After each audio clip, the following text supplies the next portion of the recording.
మన ముఖ్యమంత్రి గారికి ఒక అలవాటు ఉన్నది, అవసరం లేని దానికి సుప్రీంకోర్టుకు పోతాడు ఆయన. విద్యార్థులు, నిరుద్యోగులు వాళ్ళకి సంబంధించి నిన్న హైకోర్టులో మంచి తీర్పు వచ్చింది. ఆ విషయంలో మాత్రం దేశజాలకు పోయి డివిజన్ బెంచ్కి పోయిన సుప్రీంకోర్టు కూడా పోతారట. అంటే ఇంకా 1 ఇయర్ నిరుద్యోగులకు ఇబ్బంది అవుతుంది, గ్రూప్ 1, 2, 3 నోటిఫికేషన్లు ఆగిపోతాయి. అటువంటి విషయంలో మాత్రం మన ముఖ్యమంత్రి గారు సుప్రీంకోర్టుకు పోతారు.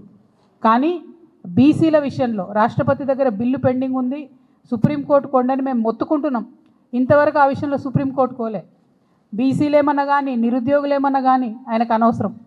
ఎవరు హ్యాపీగా ఉండాలి? కాంగ్రెస్ పార్టీ బాగుండాలి, సోనియా గాంధీ గారు హ్యాపీగా ఉండాలి, సిద్ధరామయ్య గారు పక్క రాష్ట్రంలో హ్యాపీగా ఉండాలి.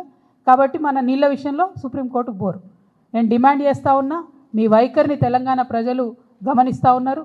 మీరు నిజంగా పాలమూరు పులిబిడ్డనా లేకపోతే ఉట్టి పేపర్ టైగరా అన్నది ఈ ఆల్మట్టి ఎత్తు ఆపడంలో మీ సంగతి ఏందో తెలంగాణ ప్రజల ముందు బట్టబయలు కానుందని ఈ సందర్భంగా తెలియజేస్తూ, మరి ఎట్టి పరిస్థితులలో మీరు పోకపోతే మేము బనకచర్ల కోసం కోర్టుకు వెళ్తామని చెప్పినాం. మేము వెళ్తూ ఉన్నాం.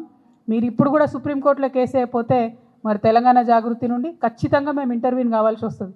ఎందుకంటే మీకోసం వెయిట్ చేసుకుంటూ మీనమాషాలు లెక్క పెట్టుకుంటే అయ్యగారి కోసం అమాస ఆగదన్నట్టు మొత్తం వాళ్ళు నీళ్లు దోసుకుపోయే పరిస్థితి ఉంది. ఒక పక్కనేమో గోదావరిలో చంద్రబాబు నాయుడు గారు దోసుకుపోతుంటే చూసుకుంటూ ఊరుకుంటారు, ఇంకో పక్కనేమో కృష్ణా నదిని వాళ్ళు ఆడ ఆగబడుతుంటే మీ కాంగ్రెస్ ప్రభుత్వం ఉంది కాబట్టి చూసుకుంటూ ఊరుకుంటారు. ఇది కరెక్ట్ వైఖరి కాదు. దీని మీద తక్షణమే ముఖ్యమంత్రి గారు స్పందించాలని నేను డిమాండ్ చేస్తున్నాను.